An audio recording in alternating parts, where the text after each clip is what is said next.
What's going on, ladies and gentlemen? This is your boy JU with goldmines.com. I just wanted to talk a little bit about the Nicholas Walters and Lomachenko fight that happened on Saturday. Um, where to even begin? I don't know if you have watched the fight or not. I don't know.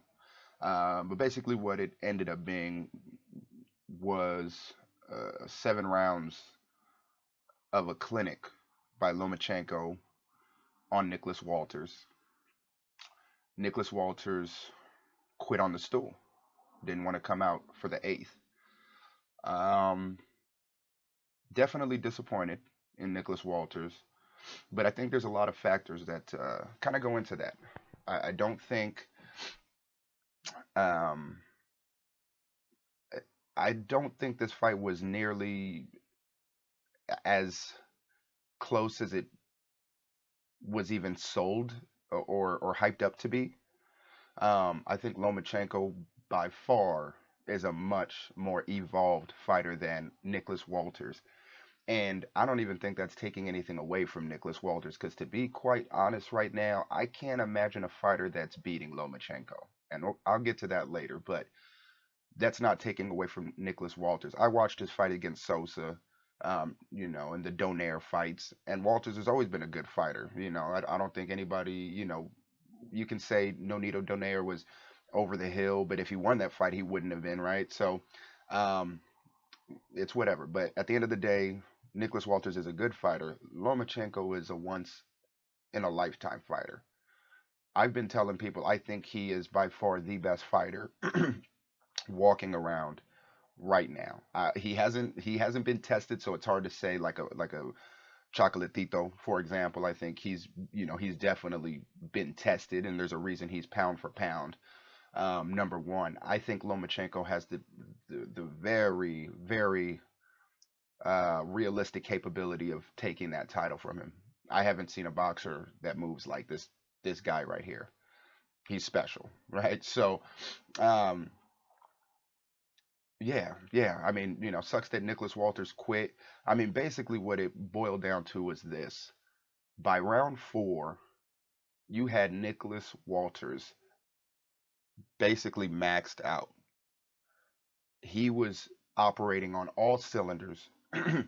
On a scale of 1 to 10, he in effort and uh, abilities. He was using everything he had. He was operating on all cylinders, level 10.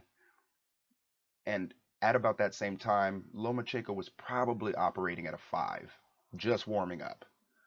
So what you saw was over the next 2, 3 rounds, Walters was remaining at that level 10. He was doing everything he could from the jab to the cross, trying to just keep up with Lomachenko. And Lomachenko every round added a new level.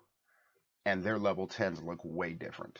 So by the time he was at Lomachenko got to level 7, right on his scale of effort, Walters was done. He knew he couldn't. He had no more levels to go.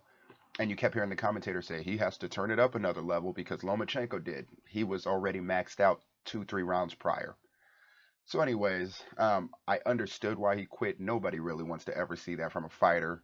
But I also don't know what anybody expected from Walters. I don't think. I mean, it was everybody knew it was going to take a miracle right hand to land on a man who spent his whole life over what 300, 400 amateur fights, 300 amateur fights, probably avoiding right hands. I mean, I don't think Walters provided anything different that posed a threat. So it ended not the way we expected you know in total, but at the end of the day, I think most of us who follow boxing understood that Lomachenko was probably going to school Walters, and he did for 7 straight rounds. So shout out to you, Lomachenko, for doing what you were supposed to. One thing I keep hearing people say is they're trying to compare it to the Roberto Duran no mas. I don't understand why, because obviously Roberto Duran quit in the middle of the round. That's what made his quit so, significant and historic to this day. I mean, if that's a no mas, then Oscar De La Hoya did that against Manny Pacquiao, right? At the end of the what, the eighth or something like that. Didn't he quit on the stool? I mean, there's a lot of guys who quit on the stool. No mas, he quit in the middle of the round. So I just want to clarify that. And I'm gonna keep this video really quick, but or this audio. But the last thing is they're obviously, and I said this in the middle of the fight because I heard it somewhere around. Somebody kind of made some sense of it, and so it's obvious that they're trying to push this Manny Pacquiao Lomachenko fight, which as a fantasy fight sounds great. But they're trying to push it at 135, which isn't to say anything about either fighter because Lomachenko's not that big of a guy. Neither is Manny Pacquiao, but he's also not able. I don't think he's going to be healthy at 135. He's been campaigning at 145, 145 for the past several years now. And he's older. He's almost in his 40s. So to cut that extra five, I just see Manny Pacquiao in person, man. He's pretty much just solid muscle all year round. He gets a little bit of fat, but other than that, he's not like he doesn't have a lot of fat to lose. He's really a lean guy for the most part. So that extra 5 pounds is coming out of muscle. It's just going to be exhausting. I mean, at least I think so. I think it'll exhaust him, and you're going up against a dude that's a lot younger than you by what, a decade. And I mean, prime Manny Pacquiao. Okay, I want to see it. Let's give it a fair run. But man, this Pacquiao, which isn't a bad Pacquiao, but it's just not prime Pacquiao against Lomachenko, who we're not even quite sure yet if he's in his prime. It's hard to say, right? Because we haven't seen him quite tested. But I would definitely say he's headed in that direction if he isn't already there. Fighting against Manny Pacquiao, that's a tough run for Manny, and I'm a diehard Manny Pacquiao fan. I'm definitely a Lomachenko fan. I don't think it's a good idea for Manny Pacquiao, but hey, if it happens, I mean, it's just hard to say at 135. I really don't like that number, but whatever. I don't think it's a good idea. I don't want to see it happen at 135.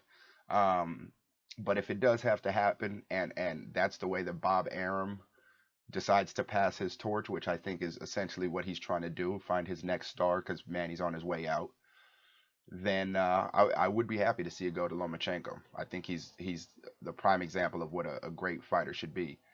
Um, yeah, yeah. Who he fights after that, I don't know. To be honest, it's a big question mark on that end. But anyways, just wanted to kind of touch down on the Loma fight a little bit. Again, ended pretty much the way we all saw it. Um, yeah, and that's it. We'll take it for there. Yep, I'll keep you guys up to date though. Leave any questions, comments, concerns in the comment section. Make sure you guys are subscribing, and make sure you guys hit that like button too. All right, peace.